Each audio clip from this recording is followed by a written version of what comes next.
রবিতে কি করছো?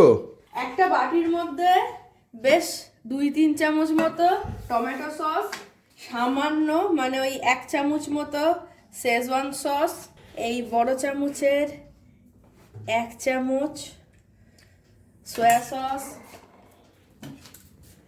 আজকে শুধু সসের খেলা। উফ।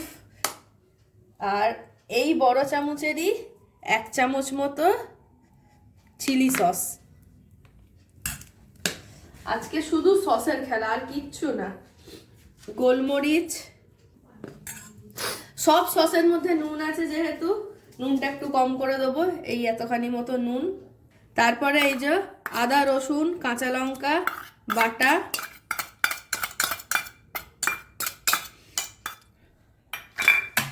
এই সব কিছু দিয়ে এটাকে খুব ভালো মতো মিক্স করতে হবে। এই সব কিছু দিয়ে খুব ভালো মতো মিক্স করে নেবো। এবারে গ্যাস অন করে এই মিক্সচারটাকে বসিয়ে দেবো। এখানে প্রিপেয়ার হচ্ছে একটা দারুণ টেস্টি সস। সব কিছুকে একসাথে খুব ভালো মতো মিশিয়ে বেশ কিছুক্ষণ ধরে এটাকে ফোটাবো। আরও দেবো এর মধ্যে সামান্য চিনি, আরও দেবো সামান্য লঙ্কার গুঁড়ো। বেশ কিছুক্ষণ এরকমভাবে ফুটিয়ে নেবো এটাকে।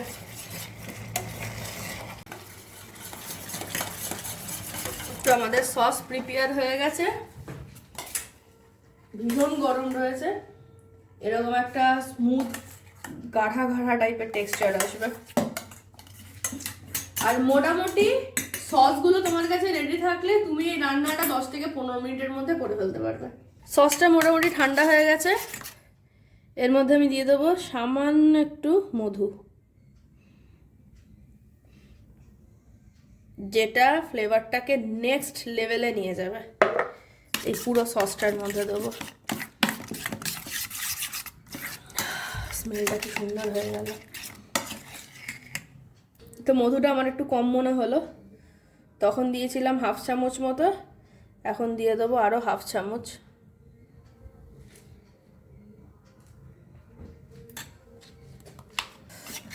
দিয়ে সসটাকে খুব সুন্দর করে মিক্সড করে নেবো। মেন কাজ হচ্ছে এই সসটার। এই সসটা বানিয়ে তোমরা 1-2 দিন পর্যন্ত স্টোরও করতে পারো ফ্রিজে, কোনো অসুবিধা নেই। এরকম একটা সিল্কি স্মুথ টেক্সচার আসবে। এবার যেটা করব সেটা হচ্ছে এরকম চিকেনের পিসগুলো এরকম টাইপের বেশ পাতলা থাকবে, কিন্তু দেখো পাতলা মানে একটু ফ্ল্যাট টাইপের। তাতে দিয়ে দিলাম সামান্য নুন, খুব ভালো মতো মিক্সড করে নেবো। এবার যেটা করব, এই যে সসটা বানিয়েছিলাম এই সসটাকে দিয়ে পুরো চিকেনটাকে কিন্তু ম্যারিনেট করব।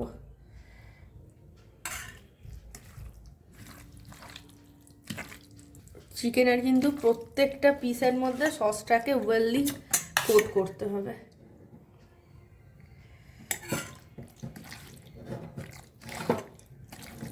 এই রকম পাতলা টাইপের চিকেনের পিস, প্রত্যেকটা চিকেনের পিস খুব ভালো মতো এই সসটা দিয়ে কোট করে নিতে হবে। তো চিকেনটাকে খুব সুন্দর করে ম্যারিনেট করে নিয়েছি। তো এই ম্যারিনেশনটা দেখে কেউ কি আইডিয়া করতে পারছো যে এটা কি হতে চলেছে? লিটারালি বলছি, এটা জাস্ট বানানোর পরে সসটা এত সুন্দর খেতে হয়েছে না যে কি বলবো, বানানোর পরে যে কি হবে মানে সে বানালেই বোঝা যাবে। তো যাই হোক, 3-4 ঘন্টা পরে ফিরে আসছি, কারণ এটাকে 3-4 ঘন্টা ধরে ম্যারিনেট করে রাখতে হবে। একটা থালা চাপা দিয়ে দিলাম, তারপরে 3-4 ঘন্টা ম্যারিনেট করে রাখবো, তারপরে এটাকে এসে রান্না করবো। তোমরা চাইলে ওভারনাইট রাখতেই পারো, কোনো অসুবিধা নেই। মানে প্রিপারেশনটা রাত্রেবেলা করে নিলে, ওভারনাইট রাখলে দেন মর্নিংয়ে। তো এইসব খাবার কিন্তু লোকে মর্নিংয়ে খায় না, এসব খাবার লোকে নাইটেই খায়। তো মোটামুটি 4 ঘন্টা ভেবেছিলাম রাখবো, এখন এটা প্রায় 5-6 ঘন্টা হয়ে গেছে। এবার এদেরকে অ্যাসেম্বল করার পালা। এই যে জলে ভেজানো স্কিওয়ার, এবার এই যে পাতলা পাতলা যে চিকেনগুলো একটু এদিক ওদিক করে নিই ভালোভাবে তাহলে। তো এই যে পাতলা পাতলা চিকেন, এদেরকে এবার একটা একটা করে ভরে নেবো এর ভেতরে।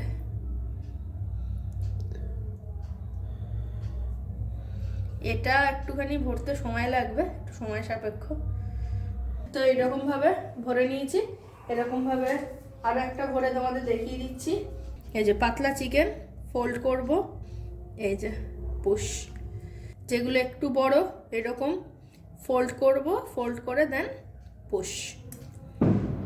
আর যেগুলো ছোট এই হয়ে গেল। তো চলো এরকমভাবে সব কটা বানিয়ে নিই। তো প্যান গরম হয়ে গেছে, এর মধ্যে দিয়ে দেবো সামান্য একটু তেল। বাস তেলটাকে হালকা একটু হিট করে নেবো। দেন একটা একটা করে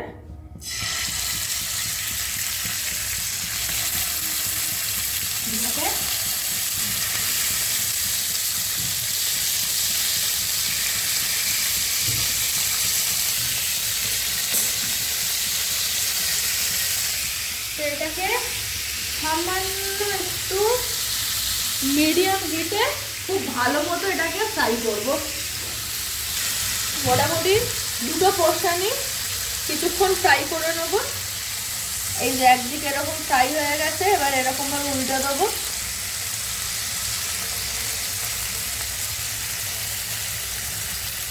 এবার যেটা করব সেটা হচ্ছে এই যে সসটা আমি বানিয়ে রেখেছিলাম, এটাকেও কিন্তু চিকেনের সাথে ফ্রিজে রেখেছিলাম।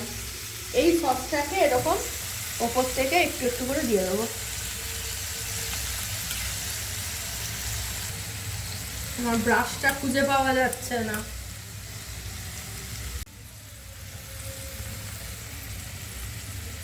তো এরকম ভাবে এইগুলোকে একটু স্প্রেড করে দেবো, সসগুলোকে সুন্দর করে। তো চলো কুক হোক, বাকিগুলো এবার বানিয়ে ফেলি।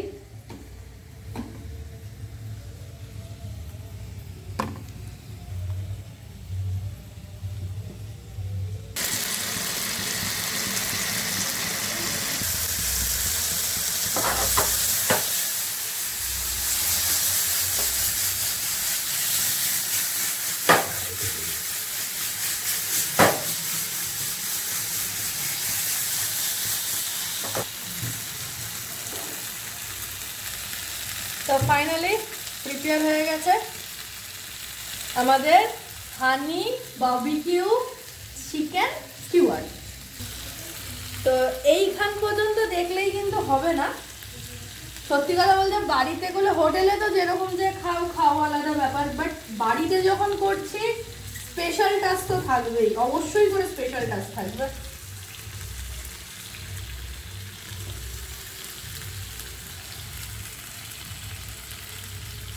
ধরার সুবিধার জন্য নিচে এটা লাগিয়ে দিই ফয়েল র্যাপ। তো একদম গরমা গরম তৈরি হয়ে গেছে হানি বারবিকিউ চিকেন স্কিউয়ার। তো হোটেল রেস্তোরাঁতে তো নর্মাল যেরকম হয় সেরকমই খাই, বাড়ির থেকে একটু স্পেশাল টাচ দিতেই হয়। তো একদম সুন্দর হানির টাচ।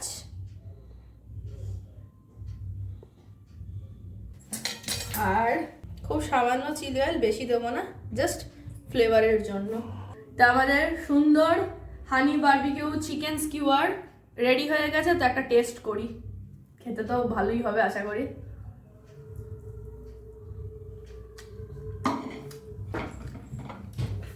লিটারালি বলছি, যারা যারা এটা দেখে বানাবে আমি কথা দিচ্ছি ঠকবে না। একদম পুরো জুসি ট্যাঙ্গি একটা ফ্লেভার, আর তার সাথে একটা হালকা হানির মিষ্টি একটা স্বাদ, হমলিয়া স্পাইসি ট্যাঙ্গি জুসি প্লাস মিষ্টি, জাস্ট অসাধারণ লাগছে, অসাধারণ লাগছে। তো এই ভিডিওটা দেখে যারা যারা এটা বানাবে আমি কথা দিচ্ছি কেউ ঠকবে না, সিরিয়াসলি বলছি, টু গুড খেতে হয়েছে। তো ভিডিওটা কেমন লাগলো অবশ্যই কমেন্ট করে জানিও, আর ভালো লাগলে একটা লাইক শেয়ার কমেন্ট করে দিও। So see you in the next video, till then bye by.